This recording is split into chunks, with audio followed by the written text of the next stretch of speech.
Beaucoup croient que la paix, c'est le silence, des vacances parfaites ou de l'argent en trop, mais ce n'est pas le cas. Tu peux avoir tout cela et pourtant vivre avec l'esprit en guerre. Le corps se repose, mais à l'intérieur, le tumulte ne s'arrête pas. Chaque pensée pèse. Chaque émotion grandit sans contrôle. C'est là que la vérité s'impose. La paix n'est pas un décor, c'est une force intérieure. Elle ne dépend pas du monde, elle dépend de toi. Quand l'esprit perd la discipline, le moindre détail te détruit. Mais quand tu reprends le contrôle, rien ne peut t'abattre. Et c'est ce que je vais te montrer aujourd'hui. Des habitudes stoïciennes, simples et puissantes, capables de blinder ton calme, d'organiser tes pensées et de te rendre imperturbable. Tout commence maintenant par un choix non négociable. Ta paix ne dépend de personne. Tu ne supplieras plus jamais pour la tranquillité. Tu entraîneras ton esprit sans relâche, jusqu'à le transformer en ton arme la plus puissante. Écris dans les commentaires « Aujourd'hui, rien ne m'atteint. Je suis stoïcien. » Parce que quand cette conscience s'éveille, les problèmes rétrécissent et toi, tu grandis. Et avant de commencer, je vous demande seulement 2 choses. Aimez cette vidéo et abonnez-vous à la chaîne. Ainsi, ces paroles atteindront ceux qui recherchent plus de clarté. 1. Le pouvoir de ne dire que l'essentiel. Bien souvent, ce n'est pas l'ennemi qui t'expose, c'est ta propre bouche. Les gens croient que parler beaucoup est signe d'intelligence, alors qu'en réalité, c'est presque toujours un signe de nervosité. Pense à une réunion. Plus quelqu'un se justifie, plus il paraît incertain. Ou à un vendeur. Plus il essaie de te convaincre, plus il devient évident que lui-même ne croit pas à ce qu'il propose. L'excès de mots ne prouve pas la confiance. Il livre ton insécurité sur un plateau. Observe les grands dirigeants, les maîtres, les hommes qui possèdent réellement un poids intérieur. Ils ne se précipitent pas pour répondre. Ils ne se sentent pas obligés de justifier chaque détail et ils ne gaspillent pas leur énergie dans de petites disputes. Au contraire, ils pèsent chaque mot comme s'il s'agissait d'or. Et pourquoi?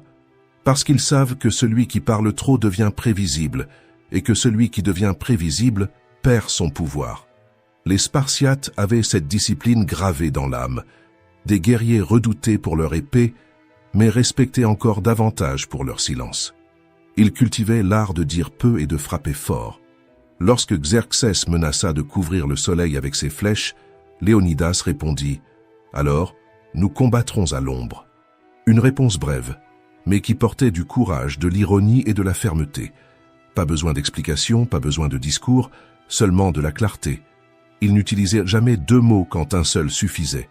C'était leur essence, transformer le minimum en un impact maximum. Le silence, pour eux, n'était pas un vide. C'était une stratégie, c'était une discipline, c'était un pouvoir. L'excès de parole dénonce des émotions cachées, l'anxiété qui ne sait pas attendre, la peur d'être mal compris, la colère qui déborde quand le silence aurait suffi. C'est comme un verre trop plein. Plus on le bouge, plus il se renverse. Le stoïcien comprend cette vérité. Il n'a pas besoin de longs discours pour impressionner. Il préfère la clarté sèche, la phrase brève qui clôt le sujet. Parce qu'il sait que la parole, quand elle est maîtrisée, inspire plus de respect que n'importe quelle justification. Voilà la discipline oubliée. Utilisez chaque mot comme une flèche bien tirée, jamais comme des tirs désordonnés. Celui qui parle trop se perd. Celui qui dit l'essentiel gagne le respect. Et le plus grand pouvoir ne réside pas dans la victoire par la quantité, mais dans la maîtrise de soi, au point de transformer même le silence en autorité. Veux-tu devenir imperturbable? Alors souviens-toi, dans les moments de tension, moins c'est plus. Dis seulement ce qui soutient ta position, tout le reste n'est qu'une faiblesse déguisée en explication. 2. Ta plus grande force est de dominer ce que tu ressens. Combien de fois as-tu déjà pris une décision sous l'effet de la colère et quelques minutes plus tard, tu t'es rendu compte que tu avais remis ton pouvoir entre les mains de l'impulsion? C'est ainsi que beaucoup deviennent prisonniers, non pas de la vie mais de leur propre désordre intérieur. L'émotion s'élève comme un feu, aveugle comme la fumée, et lorsque le cœur prend le volant, l'intelligence devient passagère. Le monde est rempli d'exemples de personnes brillantes qui ont ruiné leur réputation en quelques secondes. Un dirigeant qui crie en public, un professionnel qui explose devant son équipe, un père qui perd le contrôle et dit ce qu'il n'aurait jamais dû dire. L'intelligence peut mettre des années à construire le respect, mais une émotion mal maîtrisée détruit tout en un instant. Les stoïciens avertissaient déjà « N'est pas libre celui qui ne se gouverne pas lui-même ». Épictète enseignait qu'avant de réagir, nous devons nous rappeler que la colère et la tristesse ne sont pas des ordres, mais des invitations, et que nous pouvons refuser. C'est comme quelqu'un qui frappe à ta porte. Tu entends le coup, mais tu décides si tu ouvres ou non. Si c'est un voleur, tu ne le laisses pas entrer. La colère est exactement comme cela. Elle arrive, mais elle n'entre que si tu tournes la clé dans la serrure. Marc Aurèle, au milieu des guerres et des trahisons, se répétait « Tu as pouvoir sur ton esprit, pas sur les événements ». Voilà la clé. Lorsque l'émotion déborde, l'intelligence doit être la muraille qui retient. Pense aux Spartiates, au combat. La peur était naturelle, mais jamais permise. Ils entraînaient non seulement le corps, mais aussi l'esprit, car ils savaient qu'un soldat dominé par la panique était plus dangereux pour sa propre armée que pour l'ennemi. Il en va de même pour nous. Si tu n'apprends pas à contenir l'impulsion, tu finis par blesser d'abord toi-même, puis tous ceux qui t'entourent. Tu deviens imperturbable lorsque tu fais de la discipline émotionnelle ton épée. En respirant quand l'impulsion te commande d'attaquer, en te taisant quand la colère veut crier, et en te souvenant qu'un moment d'autocontrôle vaut plus que 1000 excuses après. 3. Ne mets pas ton bonheur entre les mains des autres. Combien de fois t'es-tu déjà déçu parce que quelqu'un n'a pas agi comme tu l'espérais? Tu as offert ton soutien et reçu de l'indifférence. Tu as été loyal et on t'a répondu par la méfiance, ou tu as tendu la main et tu as été laissé de côté. La douleur de la déception ne vient presque jamais de ce que l'autre a fait, mais de ce que tu attendais qu'il fasse. C'est le poison invisible des attentes. Nous créons une version idéale de l'autre dans notre tête, et quand la réalité apparaît, nous nous sentons trahis. Mais, en vérité, personne ne nous a trahis. C'est nous qui avons cru à une promesse qui n'a jamais existé. Marc Aurèle disait déjà « Attends-toi à ce que les hommes agissent selon leur nature, non selon ta volonté. » Et cela change tout. Si tu comprends que chaque personne ne peut agir qu'à partir de la conscience qu'elle possède, de ses traumatismes, de ses peurs et de ses limites qu'elle porte, alors tu perçois qu'exiger la perfection, c'est comme demander à un enfant de courir un marathon. C'est injuste, c'est illusoire, et c'est toi qui t'épuises. La vérité, c'est que personne ne se meut uniquement par la logique. Chaque comportement est guidé par des expériences profondes, par des cicatrices invisibles et par des racines émotionnelles qui façonnent la manière dont quelqu'un réagit face à la vie. Comme le rappelle Morgan Housel dans Psychologie financière, personne n'agit seulement en fonction de ce qui se passe maintenant, chaque attitude est le reflet de tout ce qui a été vécu. Un simple commentaire peut réveiller des insécurités d'enfance. Un silence peut porter des années de peur du rejet. Une réaction agressive peut être, en réalité, seulement le reflet de quelqu'un qui n'a jamais appris à être écouté. Réfléchis à cela. Tu offres du respect, mais tu reçois de la froideur. Au premier instant, tu crois que c'est personnel, que c'est contre toi. Mais la plupart du temps, ce n'est pas le cas. C'est simplement la douleur de l'autre qui parle fort. Celui qui n'a jamais appris à faire confiance se méfie. Celui qui n'a jamais reçu d'amour de soi ne sait pas offrir l'amour. Celui qui a toujours été blessé blesse souvent pour se défendre. Et c'est là que se trouve le tournant. Quand tu comprends que l'autre réagit à partir de son histoire, tu cesses d'attendre des fruits doux d'un sol qui n'a pas encore été préparé. Il ne s'agit pas d'accepter n'importe quoi. Il s'agit de te libérer de l'illusion que les gens agiront comme toi tu agirais. Cette libération ne diminue pas l'autre, elle te renforce toi. À partir d'aujourd'hui, n'attends plus une réciprocité exacte. Continue d'agir avec intégrité, non pas parce que les autres le méritent, mais parce que cela représente qui tu es. La maturité réside dans le fait de garder ton essence sans tomber malade, à force d'attendre des autres ce qu'ils ne peuvent pas encore donner. Continue à être entier, même si le monde autour de toi est encore brisé. 4. Arrête de chercher l'approbation.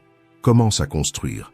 L'un des plus grands ennemis de la paix intérieure est le besoin de prouver sa valeur en permanence. Nous voulons être acceptés, reconnus, valorisés, et dans l'empressement d'être vus, nous dépensons plus d'énergie à parler qu'à agir. Nous essayons d'impressionner avec des promesses, avec des justifications, avec de longs discours, mais, au fond, tout cela ne fait que révéler l'insécurité de celui qui a encore besoin d'être confirmé par les autres. Ce besoin de validation apparaît partout. Pense à un environnement de travail. Il y a toujours quelqu'un qui parle trop de ce qu'il prévoit de faire, des projets qu'il va livrer, de l'importance qu'il aura à l'avenir. Mais, en pratique, presque rien ne sort du papier, ou sur les réseaux sociaux, où beaucoup annoncent des victoires avant même de les avoir conquises, à la recherche d'applaudissements rapides qui disparaissent aussi vite qu'ils apparaissent. Plus quelqu'un a besoin d'annoncer, plus il montre qu'il n'a pas encore construit. Sénèque avertissait déjà, ce n'est pas l'homme qui a peu, mais celui qui désire infiniment plus, qui vit pauvre. Il en va de même pour la reconnaissance, celui qui doit constamment annoncer ce qu'il va faire. Révéler ses projets, se justifier, chercher l'approbation, montre qu'il ne fait pas encore confiance à sa propre construction.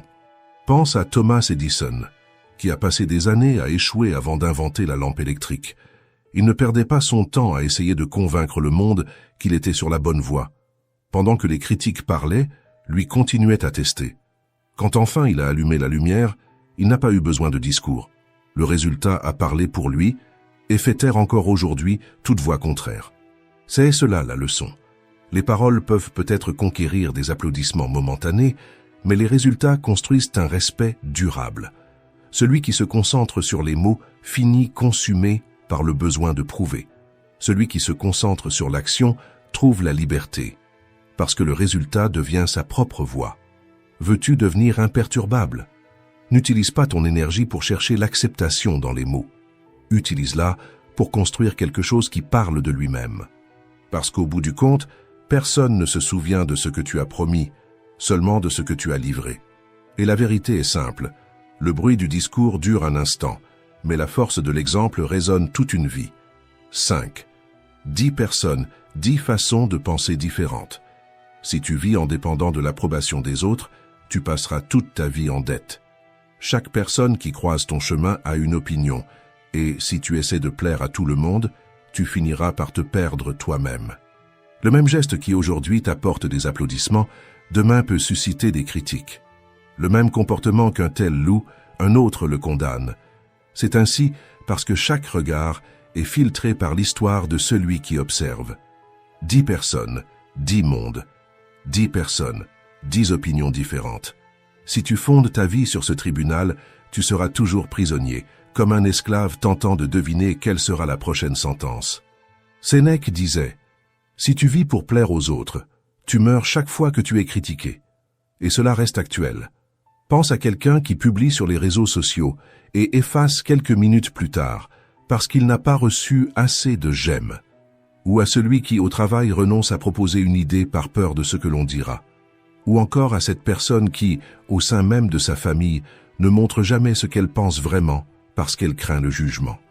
La quête d'approbation constante transforme même les plus forts en otages invisibles. L'histoire le montre à une échelle grandiose. Socrate, considéré aujourd'hui comme l'un des plus grands philosophes de tous les temps, fut condamné à mort par l'opinion de la majorité. S'il avait modelé sa pensée pour plaire, il aurait survécu, mais au prix de sa vérité. Il a préféré mourir fidèle à ce qu'il croyait plutôt que de vivre emprisonné par le jugement d'autrui. Voilà le point. Si même les plus grands ont été critiqués, pourquoi crois-tu que tu serais épargné? Tu n'auras jamais de contrôle sur ce que les autres pensent de toi, mais tu auras toujours le contrôle sur ce que tu décides d'être, malgré cela. Et c'est là le plus grand pouvoir humain, garder son intégrité même quand le monde entier pointe du doigt. Veux-tu devenir imperturbable? Alors accepte. Critiques et éloges ne sont que des échos. Ne fonde pas ton identité sur l'oscillation du public. Ne gaspille pas ton énergie à tenter de déchiffrer ce que chacun pense. Construis une vie solide, car au final, ce qui pèse réellement, ce n'est pas ce que les autres ont dit, mais ce que tu es devenu. Et rappelle-toi, le monde peut être en désaccord, mais ta conscience ne peut pas mentir. 6. Les distractions marchent toujours derrière toi. As-tu déjà remarqué que plus tu donnes ton attention à une distraction, plus elle grandit? C'est comme un chien affamé. Si tu le nourris, il ne s'en va pas. Il revient chaque jour en demandant encore plus. Les distractions fonctionnent de la même manière, chaque fois que tu leur cèdes. Tu entraînes ton esprit à être dominé par ce qui n'a aucune importance. Le problème, c'est que nous ne remarquons presque jamais le prix de tout cela. 5 minutes à regarder ton téléphone deviennent une demi-heure perdue. Un commentaire négatif occupe ton esprit pendant toute une journée. Une comparaison sur les réseaux sociaux vole des semaines d'estime de soi. Et lorsque tu additionnes tout, tu découvres que ce n'est pas le monde qui t'a volé du temps, de l'énergie et de la joie. C'est toi qui as donné, distraction après distraction. Marc Aurèle avertissait, « Tu as toujours pouvoir sur ton esprit, non sur les événements. Si tu n'apprends pas à protéger ce pouvoir, tu vivras à la merci des notifications, des opinions et des stimulations qui ne font qu'avoir l'air urgente. Et plus tu cèdes, plus ces distractions te suivent comme des ombres. Pense au nombre de fois où tu as cessé d'avancer dans quelque chose d'important, parce que tu t'es occupé de ce qui n'avait aucune pertinence. C'est comme être au milieu d'une course et s'arrêter pour parler à chaque personne qui t'appelle sur le chemin. Quand tu te réveilles, la ligne d'arrivée est déjà loin derrière. Et le plus douloureux, c'est de réaliser que la vie n'attend pas, le temps que tu donnes aux distractions ne revient jamais. Au travail, combien de fois as-tu laissé des projets inachevés parce que tu as répondu à chaque notification qui apparaissait? Dans tes études, combien de pages ont été abandonnées parce qu'un onglet ouvert a détourné ta concentration?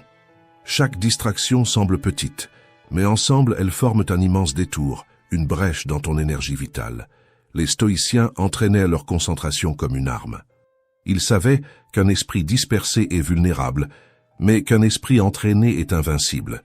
Chaque distraction que tu refuses est une brique de plus dans la forteresse de ta discipline. Et cette discipline, lorsqu'elle est bien construite, est comme une richesse invisible.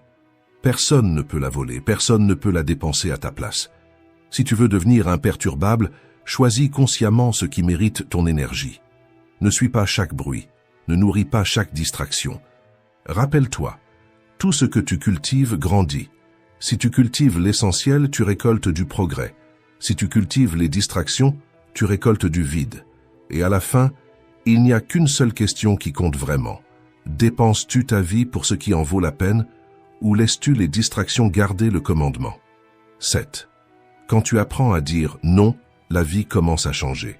Dire non, c'est comme fermer la porte de la maison la nuit. Ce n'est pas de la grossièreté, c'est de la protection. Tu ne verrouilles pas ta porte parce que tu détestes tes voisins, mais parce que tu sais que tout le monde ne peut pas entrer. Ton esprit, ton temps et ton énergie ont eux aussi besoin de cette muraille invisible. Le problème, c'est que, poussés par le besoin de plaire, nous laissons la porte toujours ouverte. Nous acceptons des conversations inutiles, des réunions vaines, des tâches qui ne nous appartiennent pas. Chaque oui forcé, c'est comme permettre à des inconnus d'entrer et de mettre le désordre dans ton salon. Et quand tu t'en rends compte, tu vis dans une maison qui ne te ressemble plus du tout.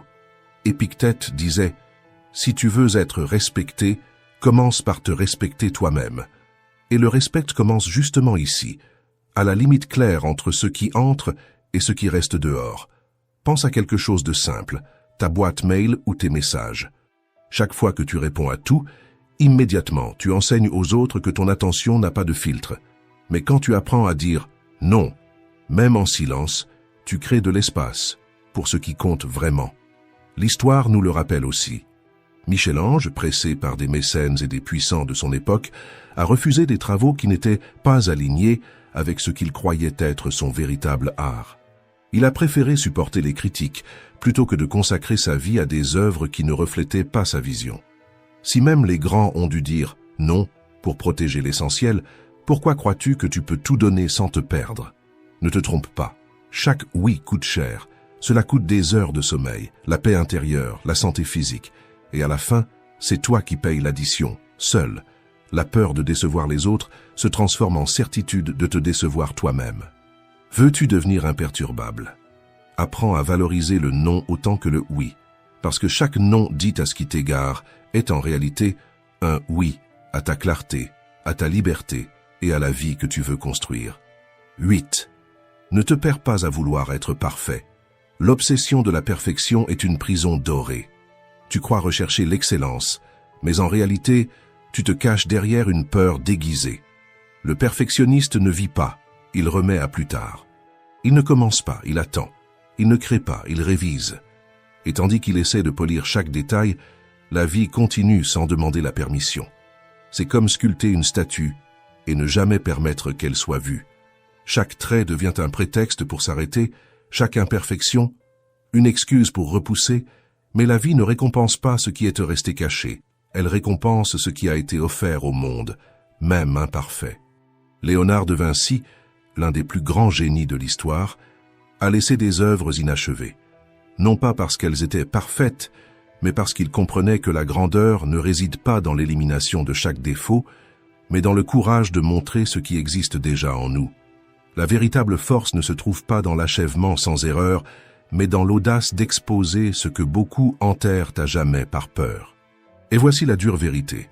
Tu es né avec un don, un talent, une lumière. Peut-être qu'ils ne sont pas valorisés par le monde qui t'entoure, mais cela ne les rend pas moindres. La plus grande erreur, c'est de les cacher au nom de la perfection en attendant le bon moment qui ne vient jamais. Car la perfection n'est pas une vertu, c'est un masque. C'est la peur d'être critiqué, la peur d'échouer, la peur de ne pas être à la hauteur. Et comme l'a écrit Marianne Williamson, notre plus grande peur n'est pas d'être inadéquat. Notre plus grande peur est de réaliser que nous sommes puissants au-delà de toute mesure. C'est notre lumière, et non notre obscurité, qui nous effraie le plus. Nous nous demandons « Qui suis-je pour être brillant, magnifique, talentueux, fabuleux ?» En réalité, qui es-tu pour ne pas l'être? Tu es un enfant de Dieu. Voilà le véritable dilemme. Ce n'est pas l'erreur qui paralyse, c'est le courage de briller qui effraie. Quand tu te rapetisses pour rentrer dans un moule, tu n'es pas humble. Tu nies simplement au monde ce que toi seul peux offrir. Toi, en pensant petit, tu n'aides pas le monde. En te cachant, tu ne protèges personne, tu n'enfermes que toi-même. Sénèque avait déjà prévenu. Pendant que tu ajournes la vie, elle passe. Combien de livres n'ont jamais été écrits? Combien d'entreprises n'ont jamais vu le jour? Combien de mots n'ont jamais été prononcés parce que quelqu'un attendait le moment parfait? Tout cela au nom d'un idéal qui n'existe que dans l'imagination. Veux-tu devenir imperturbable? Remplace la perfection par le progrès, remplace l'exigence par le courage, remplace la peur par le mouvement. Car au bout du compte, ce n'est pas la perfection qui transforme ta vie, c'est la discipline d'avancer malgré les imperfections. 9. Toute la vie est un emprunt. Vous ne possédez rien de façon définitive, ni votre santé, ni vos biens, ni même les personnes que vous aimez. Tout est un emprunt de la vie, accordé pour un temps limité. Et plus tôt vous comprenez cela, plus léger vous devenez. Marc Aurèle se répétait à lui-même, « Tu peux quitter la vie dès maintenant. » Que cela détermine ce que tu fais, ce que tu penses et ce que tu dis. Non pas comme une invitation au pessimisme, mais comme un rappel que rien n'est garanti. Le lendemain n'est pas assuré, le présent est la seule possession véritable. Pensez au nombre de fois où vous vous êtes désespéré en perdant quelque chose, un objet, un emploi, une relation. La douleur semblait insupportable parce que vous croyiez que cela était à vous. Mais au fond, ce n'a jamais été une possession, seulement un passage. Plus vous vous attachez, plus le fardeau devient lourd. Plus vous acceptez le caractère temporaire de la vie, plus vous apprenez à vivre avec gratitude. Et c'est ici que se trouve le renversement. La gratitude naît précisément de cette conscience que tout est transitoire. Si la vie n'a jamais promis la permanence, chaque instant que vous recevez est un bonus, un cadeau. L'étreinte qui dure quelques secondes, le sourire qui illumine un matin, même votre respiration en cet instant, rien de tout cela n'est garanti, et c'est justement pour cela que cela a une valeur infinie.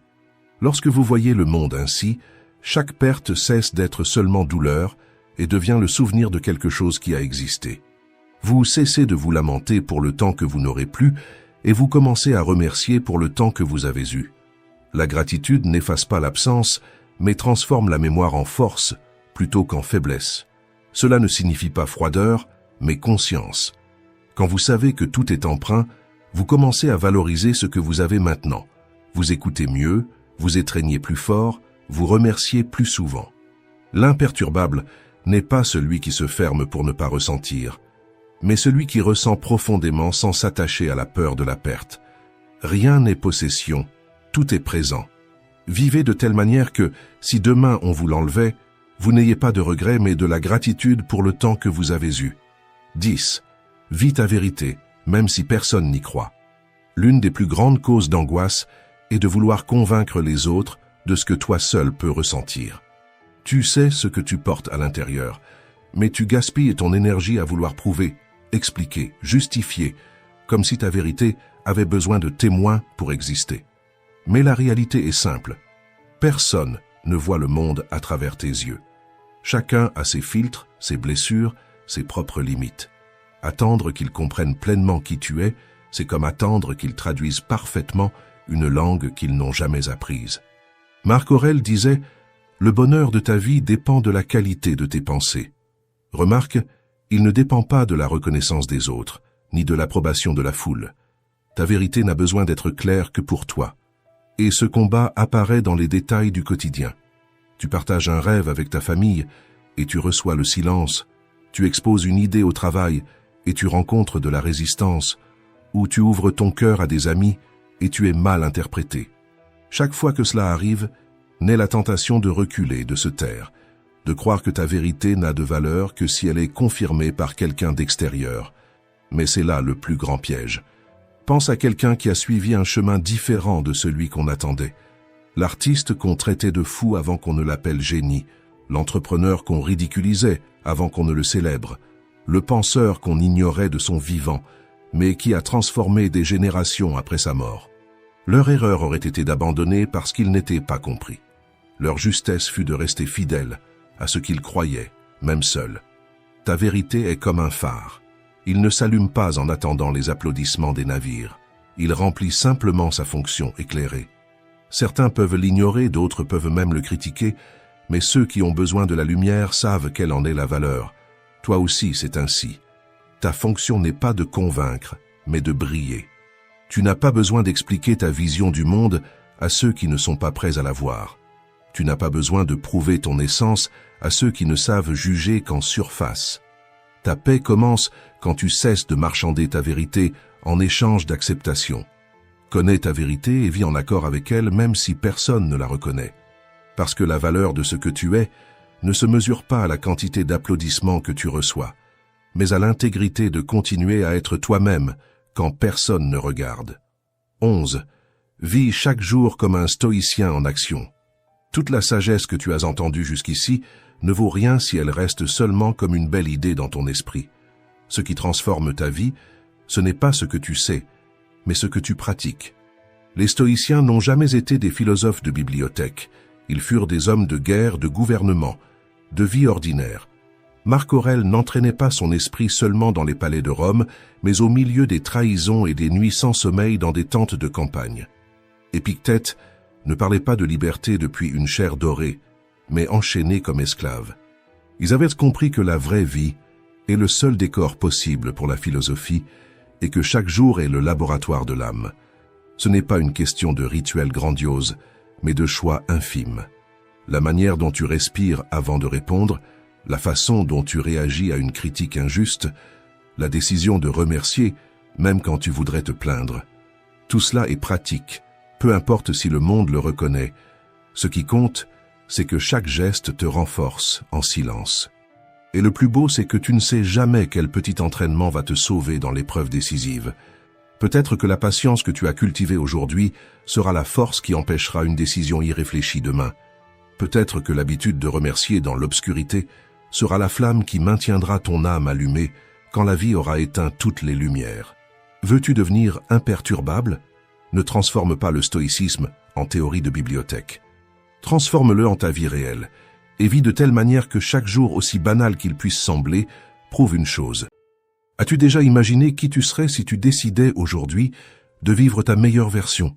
Si chaque pensée devenait une arme de clarté, si chaque attitude portait une intention, et si chaque matin apportait une raison si forte qu'elle ne te laisserait pas rester immobile? La plupart des gens ne vivent pas, ils survivent.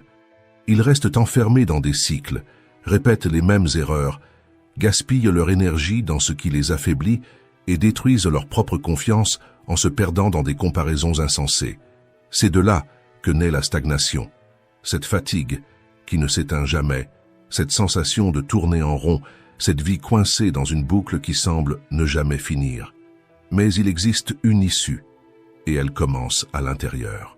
Dans la façon dont tu te perçois, dans la valeur que tu choisis de te donner, dans la discipline silencieuse que tu construis quand personne ne te regarde. Sans cette base, tout changement n'est qu'un feu de paille. Il brille, mais ne dure pas. Les stoïciens le savaient, Avant de conquérir le monde, gouverne-toi toi-même. C'est pourquoi, aujourd'hui, tu vas découvrir 13 règles pratiques, directes et implacables, faites pour accélérer ton progrès. Des principes qui éveillent en ta meilleure version et prouvent que tu es capable de bien plus que tu ne l'imagines. Maintenant, c'est ton tour. Écris dans les commentaires. Mon changement commence maintenant. Transforme cette phrase en engagement. Chaque fois que tu la répètes, tu reprogrammes ton subconscient et ton identité commence à se transformer. Tu cesses d'être prisonnier du passé et tu deviens l'auteur de ton avenir. Cette simple décision marque une ligne de partage des eaux. D'un côté, la vie qui t'enchaînait, de l'autre, la vie que tu choisis de construire à partir d'aujourd'hui. Respire profondément, écris avec force et n'oublie jamais. Le changement ne commence pas demain. Le changement commence maintenant et commence à l'intérieur de toi. Et avant de commencer, je te demande seulement 2 choses. Aime cette vidéo et abonne-toi à la chaîne. Ainsi, ces paroles atteindront ceux qui recherchent plus de clarté. Règle 1. Donne une cible à ton esprit et il déplacera des montagnes. Choisis un seul objectif et concentre-toi dessus intensément, presque comme si tu te faisais un lavage de cerveau toi-même. Vois cet objectif non seulement comme quelque chose que tu désires, mais comme quelque chose qui est déjà à toi. Comme l'a dit Brian Tracy, ce que tu visualises intensément et crois avec conviction arrive inévitablement. C'est cette croyance qui déplace des montagnes. Beaucoup de personnes ont des rêves, mais au fond d'elles-mêmes, elles ont déjà abandonné l'idée de les atteindre et finissent par laisser la vie les emporter. Cela arrive parce que, sans clarté, l'esprit cherche des raccourcis et renonce à la première difficulté. Mais la chance n'est pas une stratégie. Croire, oui. Tu n'as pas besoin de convaincre le monde que ton objectif est possible. Tu dois avant tout te convaincre toi-même. C'est en toi que la bataille commence, et c'est aussi là qu'elle se termine. Définis clairement ce que tu veux, écris-le quelque part où tu pourras le voir, et regarde-le chaque jour. Enregistre-le comme fond d'écran de ton téléphone, de ton ordinateur, ou place-le dans un cadre devant toi. Ces rappels quotidiens fonctionnent comme de petites ancres qui ramènent ton esprit sur le chemin lorsqu'il essaie de se disperser. Pense à cela comme à un bateau sur l'océan.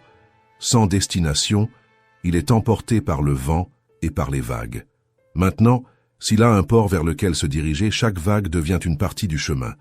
Quand tu as un but, tous tes choix deviennent de petites vagues qui t'emmènent vers cette destination. Comme l'a dit le philosophe Michel de Montaigne, aucun vent n'est favorable à celui qui ne sait où il va. La vérité, c'est que nous, êtres humains, sommes étonnamment doués pour obtenir ce que nous voulons, à condition d'avoir de la clarté sur ce que c'est. Beaucoup de personnes se perdent en essayant de poursuivre plusieurs objectifs en même temps et finissent par n'en atteindre aucun. C'est comme essayer d'allumer plusieurs feux en même temps avec une seule allumette. La flamme s'éteint avant d'éclairer quoi que ce soit. L'insécurité et la panique amènent les gens à se disperser et à perdre du temps. C'est pourquoi, si tu dois retenir une chose, que ce soit celle-ci, la vitesse vient de la concentration, pas de la force. Concentre-toi sur des pas cohérents vers ce que tu veux vraiment. Même petit, ces pas t'emmèneront loin. Trouve de l'inspiration dans quelque chose qui est aligné avec ton objectif. Cela te maintiendra sur le chemin. Laisse cette motivation guider tes choix. Tu possèdes déjà l'intelligence suffisante pour discerner ce qui est valable. Ne sous-estime pas ce pouvoir. En toi existe déjà la boussole qui sait séparer ce qui rapproche de ce qui éloigne. Chaque action qui s'aligne avec ton but est un carburant pour ton voyage, et plus tu crois, plus tu avances. Ton engagement envers toi-même est le plus beau cadeau que tu puisses offrir à tes rêves. Règle 2. Cherche celui qui possède l'expérience. Imagine que tu es sur une route nouvelle et inconnue, sans carte, sans GPS, ni panneau de signalisation. Maintenant, pense à quelqu'un qui a déjà parcouru ce chemin et qui t'offre un manuel pour t'orienter. Cette personne peut être un guide, un mentor ou même un exemple. En observant ses actions et en apprenant de ses stratégies, tu comprends ce qui l'a aidé à atteindre ses objectifs. En suivant ses pas, tes chances de réussite augmentent considérablement. Napoleon Hill, dans le livre « Réfléchissez et devenez riche » disait « Un objectif est un rêve avec une échéance. Cette échéance est comme une destination sur la carte, un point clair vers lequel tu dois avancer. Tout comme lors d'un voyage, Il est important de faire confiance au processus et de garder le cap. Ne change pas de plan, ne cherche pas de raccourci, fais simplement confiance au processus. C'est comme planter un arbre. Tu l'arroses chaque jour, mais les fruits ne viennent pas immédiatement. Il en va de même pour un objectif. Si tu abandonnes trop tôt, tu ne verras peut-être jamais le résultat. Pense à une recette de gâteau. Si tu modifies les ingrédients ou les étapes, le résultat peut être différent de celui attendu. C'est pourquoi il faut suivre le plan, avec la certitude que ceux qui t'ont précédé l'ont déjà testé et approuvé. Persévérer est ce qui distingue la majorité. Ceux qui atteignent le succès, c'est généralement parce qu'ils croient avec conviction en ce qu'ils ont appris et qu'ils s'engagent à suivre le plan avec constance. Imagine un marathon. Les coureurs qui gardent le rythme sont ceux qui franchissent la ligne d'arrivée. Beaucoup abandonnent ou ralentissent, mais les persévérants continuent, sachant qu'ils sont sur la bonne voie. Le philosophe Erich Fromm a dit « La seule manière de sortir d'un labyrinthe, c'est d'arrêter de tourner en rond. Cela signifie appliquer ce que tu as appris avec discipline, jour après jour. C'est refuser de se tromper, en croyant que des résultats différents viendront des mêmes attitudes qui t'ont déjà emprisonné dans le passé. Pense à tout ce que tu as déjà entendu sur le stoïcisme, la réussite, la maîtrise de soi et l'intelligence émotionnelle, comme à un guide pour ta vie. Quand tu crois et que tu t'engages dans ces enseignements, tu trouves la direction à suivre. Souviens-toi, trouver une source de vérité et suivre le chemin demande plus qu'un plan. Cela exige la détermination de rester ferme. C'est ainsi que tu transformes la connaissance en résultat. Et c'est précisément à ce moment que la théorie cesse d'être de simples mots et commence à devenir vie vécue, pratique quotidienne et victoire silencieuse. Règle 3. La discipline engendre la victoire. Pense à l'effort comme à planter des graines. Quand tu plantes une graine aujourd'hui, tu récoltes un petit fruit dans le futur. Mais, et si tu plantes 2 ou 3 graines chaque jour? Le champ fleurit plus vite. Avec l'effort quotidien, c'est la même chose. En doublant ta dévotion, tes résultats grandissent beaucoup plus rapidement. Comme le dit Brian Tracy, le succès est prévisible. Il repose sur des lois universelles et l'une d'elles, c'est que tu récoltes ce que tu sèmes. Autrement dit, peu importe qui tu es, peu importe à quel point tu peux être inexpérimenté ou démotivé, les mathématiques de la dévotion sont simples. En doublant l'effort quotidien, tu verras une augmentation d'au moins 50% dans tes résultats. Pense à l'effort comme à un moteur. Avec plus de carburant et de réglage, il avance plus vite et consomme moins. Il en est de même si tu deviens plus stratégique, en utilisant ton temps et ton énergie pour apprendre et appliquer de nouvelles compétences. Quand tu fais cela, quelque chose de surprenant se produit. Tes résultats non seulement doublent, ils se multiplient de 4 à 8 fois à moyen terme. C'est ce qu'on appelle l'effet boule de neige. De petites victoires accumulées créent une force si grande qu'elle semble presque impossible à arrêter. Parce que lorsque tu te dédies davantage, tu te distrais moins et tu réduis les gaspillages dans des activités qui ne t'aident en rien à progresser. Cet effort supplémentaire crée un avantage cumulatif. Tout comme réinvestir des bénéfices pour croître plus rapidement. Plus tu te dédies, plus tu apprends et grandis. Comme le dit Charles Handy, l'un des plus grands philosophes et penseurs de l'histoire, l'expérience rend le progrès exponentiel. Quand tu doubles l'effort, tu accélères ton apprentissage. Et cette accélération ne se mesure pas seulement en chiffres, mais aussi en confiance. Chaque pas accompli renforce la certitude que tu es capable d'aller plus loin. Chaque tâche devient une leçon. Tu te dédies davantage. Tu apprends plus et tu te distrais moins, ce qui aide à réduire le temps perdu. Quand tu adoptes ce rythme de vie, tes résultats, qui auparavant étaient de minimes ou presque imperceptibles, grandissent de manière exponentielle. Ainsi, tu commences à tracer un chemin plus solide et gratifiant dans la vie. Règle 4. Découvre où tu es vraiment. Souviens-toi de 2 choses, ce que tu veux laisser derrière toi et vers où tu souhaites aller. Cette réflexion nous aide à voir ce qui compte réellement.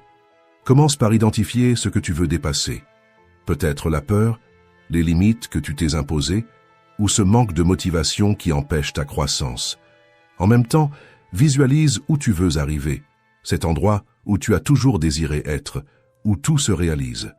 C'est comme tracer sur une carte le point de départ et la destination, Seulement ainsi, tu peux trouver l'itinéraire le plus clair. Pour commencer, concentre-toi sur quelques pas simples et directs. Avec le temps, tu verras les résultats et les conquêtes apparaître dans ta vie. Mais sois prudent. Les premiers progrès peuvent nous amener à relâcher nos efforts. Nous relâchons notre régime après avoir perdu quelques kilos ou nous dépensons un peu trop quand nous sommes presque en train d'équilibrer notre vie financière. Et même si une opportunité parfaite semble se présenter, elle t'éloigne bien souvent de tes objectifs. Gary Keller, dans son livre The One Thing, affirme que le succès signifie le focus. C'est pourquoi reste sur la bonne voie et élimine ce qui pourrait te faire régresser. Quand l'envie d'abandonner sera forte, pense au prix d'un arrêt et à l'effort nécessaire pour recommencer. Imagine-toi pédalant en montée puis décidant de t'arrêter. Repartir sera bien plus épuisant. Voilà pourquoi il est essentiel d'avoir une manière claire de t'auto-motiver. La motivation extérieure peut échouer, mais quand tu apprends à allumer ce feu à l'intérieur de toi, rien ni personne ne peut l'éteindre. Demande-toi quel est ton grand objectif, celui qui fait battre ton cœur plus vite. Visualise ta vie quand tu auras atteint cet objectif. Vois l'impact non seulement sur toi, mais aussi sur la vie de ceux que tu aimes. Platon disait « La meilleure chose que nous puissions faire pour ceux que nous aimons, c'est de devenir meilleurs comme êtres humains, car ce n'est qu'ainsi que nous aurons vraiment quelque chose à leur offrir. » Chaque jour est une chance de construire la vie que tu désires et d'influencer positivement ceux qui t'entourent. Quand nous permettons à la médiocrité de s'installer dans nos vies, nous restons inactifs et nous courons un grand risque de devenir amers en accusant le destin, la vie ou tous ceux qui nous entourent, sauf nous-mêmes. Avec le temps, même ta famille et tes amis pourront commencer à ressentir du ressentiment en voyant que tu abandonnes tes rêves. Dans ce scénario, tu ne perds pas seulement, tu deviens aussi un exemple négatif, laissant à tes enfants l'image de ce qu'il ne faut pas faire dans la vie. Et rien ne pèse davantage sur la conscience que de réaliser que ton omission a inspiré d'autres à se résigner aussi. Maintenant, imagine l'inverse. En persistant, tu deviens une inspiration de force et de détermination. Au lieu d'être un exemple d'abandon, tu deviens un modèle de résilience. C'est là toute la différence entre se concentrer sur le travail pour réaliser ses rêves ou simplement ne rien faire. Le choix t'appartient. Tu as l'opportunité de bâtir un avenir de réussite, d'impacter le monde positivement et de vivre une vie pleine. Souviens-toi de ce que tu veux laisser derrière toi et surtout de l'endroit où tu vas. C'est ce chemin-là qui te mènera à devenir tout ce que tu sais pouvoir être. Règle 5. La victoire de demain se décide ce soir. Certaines personnes laissent la journée passer sans planification, tandis que d'autres s'organisent à l'avance et profitent au maximum de chaque moment. Cela fait une grande différence. La différence entre se réveiller perdu et se réveiller en sachant déjà où aller peut déterminer si vous aurez une journée productive ou seulement une journée de plus gaspillée. Celui qui planifie réussit à faire plus en moins de temps, obtient de meilleurs résultats dans sa vie et dans son travail, et renforce en même temps son équilibre émotionnel en réduisant le stress et l'anxiété. Pensez à la semaine dernière. Combien de fois avez-vous organisé votre journée la veille au soir? Peut-être serez-vous surpris de constater que les jours où vous vous êtes préparé, tout a mieux coulé, et les jours où vous ne l'avez pas fait, la confusion a pris le dessus. Quand tout est organisé, agir devient naturel. Comme l'écrit James Clear dans Habitudes atomiques, vous n'atteignez pas le niveau de vos objectifs, vous tombez au niveau de vos systèmes. Pour bien commencer la journée, choisissez une tâche importante et allez-y directement. C'est l'idée de manger la grenouille, popularisée par Brian Tracy, ce qui signifie accomplir d'abord ce qui est le plus difficile. Si vous faites ce qui est difficile en premier, le reste de la journée sera plus léger. C'est comme retirer très tôt une pierre lourde de votre sac à dos. Le poids disparaît et le chemin devient plus facile à parcourir. Une technique simple et efficace est le blocage du temps. Divisez votre journée en blocs et consacrez-les à vos priorités. Commencez chaque matin avec un café et quelques minutes de planification. Lorsque vous plongez dans la tâche la plus importante dès le matin, vous aurez déjà accompli plus avant midi que beaucoup en une journée entière. Et cela génère de la confiance, car le progrès tôt dans la journée crée de l'énergie pour affronter ce qui viendra ensuite. Quand vous maintenez une routine productive, Vous créez du temps le soir pour la gratitude et la réflexion. Cela n'augmente pas seulement vos chances de réussite, mais transforme aussi la manière dont vous voyez le monde. Règle 6. Ton histoire ne sera jamais identique à celle d'un autre. Quand tu compares ta vie à celle des autres, c'est comme courir sur un tapis de course. Peu importe l'effort, tu ne bouges pas d'un pas. Cette course ne se termine jamais, car la ligne d'arrivée continue de reculer. Comme l'a dit Theodore Roosevelt, la comparaison est le voleur de la joie. Remarque bien comment cela fonctionne. Il y aura toujours quelqu'un qui semble avoir une longueur d'avance, avec plus de réussite, plus d'argent ou plus de reconnaissance. Mais il y aura aussi ceux qui sont derrière toi. Cette balance est illusoire, parce qu'elle ne montre jamais toute l'histoire, seulement des fragments choisis. Au lieu de rivaliser avec les autres, rappelle-toi que ton seul véritable concurrent, c'est toi. Chaque jour est une occasion d'être meilleur qu'hier. Et c'est le seul progrès qui compte réellement. Et si tu as besoin de l'approbation des autres pour avancer, c'est que tu regardes dans la mauvaise direction. Amis, collègues et même personnes célèbres paraissent importants. Mais chacun affronte ses propres défis et suit son propre chemin. Les victoires que tu observes ont souvent coûté des batailles que tu n'imagines pas. Et les défaites des autres n'apparaissent pas toujours sous les projecteurs. Regarder autour de toi ne fait que détourner ton attention de l'essentiel. Toi. Libère-toi de la comparaison et investis ton énergie en toi-même. Prends soin de toi d'abord. La force que tu construis à l'intérieur, c'est ce qui te permettra d'avancer et d'aider les autres. Vraiment. Règle 7. Adopte la mentalité de l'action maintenant. Avoir un sens de l'urgence et agir rapidement surpasse n'importe quel excès de planification. Planifier est important, mais devenir otage de la planification est la même chose que ne jamais quitter sa place. C'est pourquoi comprends que c'est en faisant que tu apprends vraiment, pas seulement en pensant. La réflexion ouvre des chemins, mais c'est l'action qui construit la route. L'action est ce qui génère l'apprentissage et l'urgence t'oblige à grandir et à évoluer. Les personnes qui réussissent comprennent cela. Elles créent un sens de l'urgence, en agissant comme si leur vie en dépendait. Pense à quelqu'un qui tente d'éteindre un incendie. On ne peut pas trop planifier. C'est agir ou agir. Quand tu agis avec cet engagement, ta productivité et tes résultats augmentent de manière impressionnante. Comme le dit Jim Collins dans « De la performance à l'excellence », la grandeur n'est pas une question de circonstances, mais de choix conscients et de discipline. Autrement dit, ce n'est pas le hasard qui définit qui gagne, mais la décision d'agir même lorsqu'il serait plus confortable d'attendre. Quand tu travailles avec des délais et un sens de l'urgence, l'apprentissage s'accélère. Oui, il y a un coût, mais transformer ta vie exige de l'action et une action rapide. Remettre à plus tard et multiplier les difficultés. Agir et raccourcir le chemin vers le résultat. Règle 8. Le pouvoir du prochain pas. Parfois, ce n'est pas une force supplémentaire qui manque, c'est une direction précise, le centimètre qui sépare la tentative du résultat. Écoute cette histoire, M. Darby et son neveu ont décidé de chercher de l'or pendant la célèbre ruée vers l'or. Après des semaines d'excavation et de dur labeur, ils ont trouvé un filon d'or et enthousiastes ont emprunté de l'argent pour acheter les machines nécessaires. Portés par l'enthousiasme et par l'urgence de l'époque, ils ont suivi le mouvement sans stratégie technique claire. Cependant, après un bon début, l'or a disparu et les tentatives d'extraction ont commencé à échouer. Le premier échec est devenu synonyme de fin, quand il aurait pu n'être qu'une simple demande de recalibrage. Découragés et sans confiance dans la réussite, ils ont vendu le matériel à une casse et sont rentrés chez eux frustrés et perdants.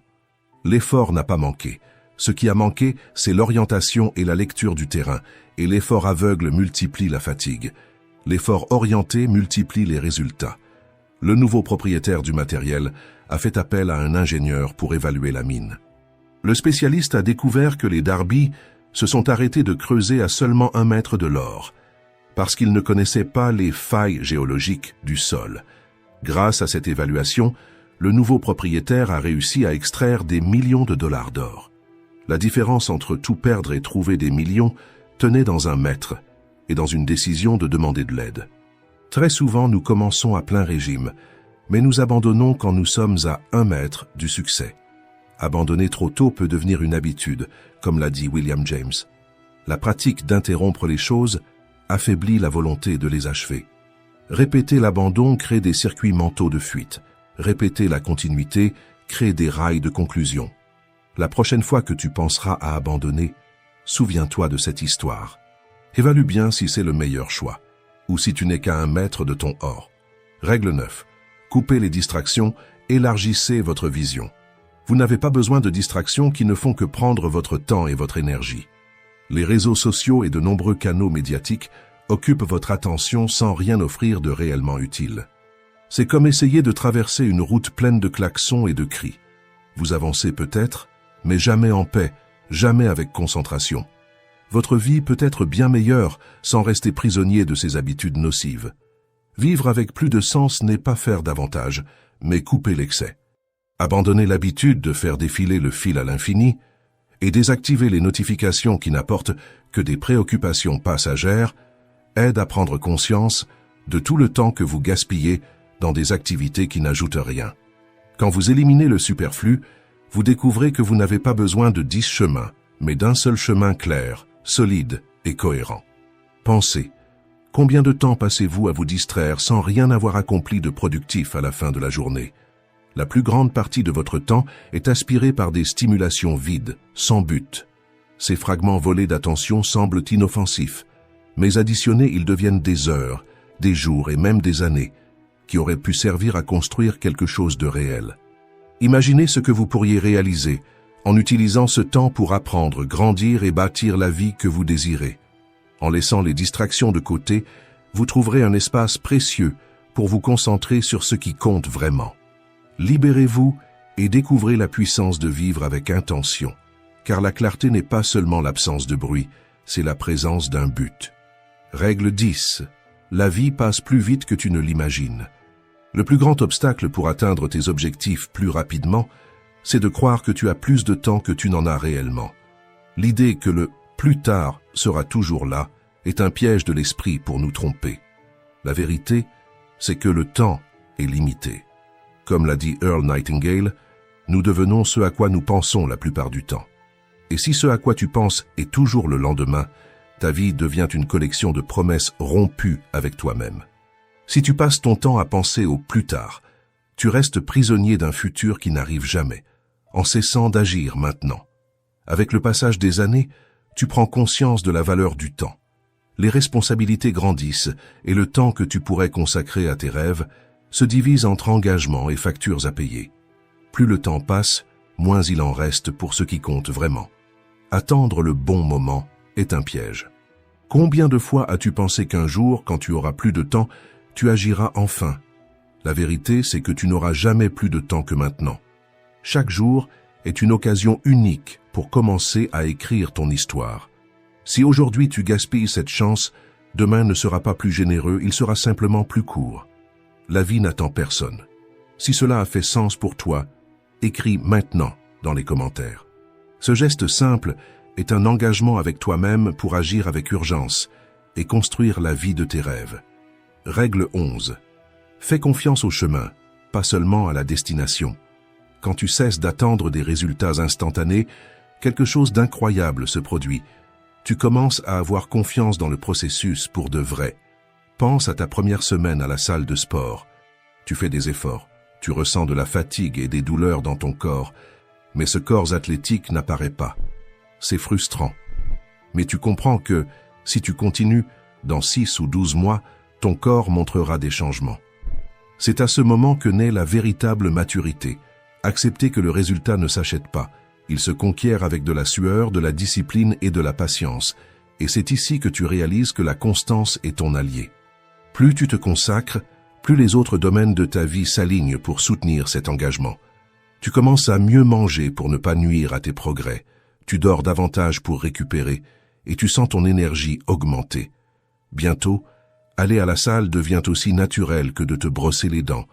Cela fait déjà partie de ta routine, de ta manière de vivre. Avec chaque petit progrès, la motivation grandit. Tu ressens de l'enthousiasme avec cette sensation d'avancer. Comme Jim Rohn l'a dit, le succès n'est pas quelque chose que tu poursuis. C'est quelque chose que tu attires par la personne que tu deviens. Le voyage, peu à peu, te transforme, et ce cycle de progrès constant devient vertueux. Ce principe vaut pour tout dans la vie.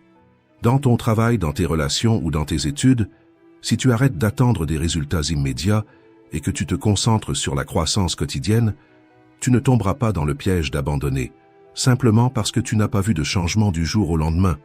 C'est ainsi que tu développes la résilience, en acceptant que chaque effort est comme une graine qui, même enfouie, est en train de pousser en silence. Comme Isaac Newton l'a dit, les choses sont atteintes par un effort constant. Et le père de la physique avait raison, avec un engagement quotidien, tu construis une base solide. C'est pourquoi continue d'avancer, même lorsque les résultats semblent très lointains et éloignés. Fixe-toi un moment dans 6 mois et observe combien tu auras grandi, non seulement physiquement, mais aussi dans tous les domaines qu'aura touché cette mentalité de discipline. Cesse de voir le progrès comme quelque chose d'instantané. Transforme le processus en partie de ta vie et les résultats viendront naturellement comme le reflet de ton effort. Règle 12. Déléguer, c'est transformer l'effort en puissance collective. Beaucoup de gens pensent que le progrès est une ligne droite du point A au point B, mais en réalité, il ressemble davantage à des montagnes russes, pleines de hauts et de bas et de virages inattendus. Et dans ces virages, nous devons comprendre qu'il est impossible de tout faire seul. Parfois, nous voulons serrer le monde entre nos mains et nous avons du mal à lâcher le contrôle. Cela arrive parce que nous confondons responsabilité et poids. Nous croyons que si nous ne faisons pas tout de nos propres mains, le résultat ne sera pas bon. Mais la vérité est à l'opposé. Partager les responsabilités est un signe d'intelligence et non de faiblesse. Même si vous mettez du temps à enseigner quelque chose à quelqu'un, cela vous libère pour vous concentrer sur ce qui compte vraiment. Déléguer, c'est cela. En divisant les tâches, vous gagnez du temps et vous pouvez vous consacrer à ce qui a le plus de valeur. Comme l'a dit Brian Tracy, si vous voulez réussir, vous devez apprendre à déléguer et à faire confiance aux autres. Les personnes qui réussissent comprennent la valeur de la délégation. Elles n'essaient pas de tout faire seules, parce qu'elles savent que d'autres personnes peuvent s'occuper de certaines tâches aussi bien qu'elles, voire mieux. Cela leur permet d'utiliser leur temps pour ce qui importe vraiment. Pensez à un peintre qui, en plus de peindre, doit s'occuper de la promotion, acheter des matériaux, faire des livraisons et nettoyer ses pinceaux. S'il confie ces tâches à une autre personne, il peut se concentrer sur ce qui compte vraiment, créer son art. Comme l'a écrit le philosophe John Locke, ce qui vaut la peine d'être fait, vaut la peine d'être bien fait. Mais cela ne signifie pas que vous deviez tout faire. Cela signifie que vous devez accomplir avec excellence ce que vous seul pouvez livrer et laisser les autres briller aussi avec leur talent. Voilà le véritable pouvoir de multiplier les forces. Règle 13. Domine les vagues de la vie. Apprendre à dominer les vagues de la vie est plus sage que d'essayer de nager à contre-courant. Les vagues sont les défis inévitables que chacun affronte. Certains évitent ces défis par peur d'être vaincus par eux, tandis que d'autres choisissent de surfer, en acceptant les problèmes et en s'y adaptant avec fluidité. Surfer demande de la compétence et de l'adaptabilité, tandis que nager à contre-courant est épuisant et souvent sans résultat. Comme l'a dit John Calvin Maxwell, le changement est inévitable, mais la croissance est optionnelle. Autrement dit, peu importe que vous le vouliez ou non, les vagues viendront. Ce qui dépend de vous, c'est si vous allez être emporté par elles ou si vous allez les utiliser comme impulsion. Au lieu de lutter contre ce que vous ne pouvez pas contrôler, choisissez de grandir. Dans la vie, savoir quand agir est aussi important que savoir où nager dans la mer. Imaginez essayer de vendre des téléviseurs en noir et blanc de nos jours. Cela n'aurait aucun sens, n'est-ce pas? S'aligner sur le temps et sur les exigences actuelles est essentiel pour progresser. Votre croissance dépendra de la façon dont vous comprenez votre réalité et de la manière dont vous distinguez ce qui est passager de ce qui est durable. Un marin expérimenté lit les signes dans le ciel et sur l'eau pour prévoir le temps. Et se positionner avec sagesse, il ne lutte pas contre la nature, il l'utilise à son avantage. Quand le vent souffle, il ajuste ses voiles pour profiter de la force et aller plus loin. Le secret est dans la lecture. Percevoir que chaque obstacle apporte des signes cachés, des leçons qui peuvent être exploitées si vous observez attentivement. Comme l'a dit Alan Watts, vous ne devenez pas libre en changeant le monde qui vous entoure, mais en changeant la manière dont vous y réagissez. La liberté naît de la flexibilité, car lorsque vous apprenez à répondre avec intelligence, Aucune tempête ne peut vous faire sombrer. Alors, naviguez dans la vie avec sagesse et flexibilité. Essayez de contrôler l'incontrôlable, c'est comme ramer contre une marée forte. Cela consume votre énergie sans grand résultat. Au lieu de cela, ajustez vos voiles au vent des opportunités quand il souffle. Et quand cela est nécessaire, ramez avec votre propre force. S'adapter, couler avec les changements et persister, même dans des conditions défavorables. Voilà ce qui fera réellement avancer votre progression.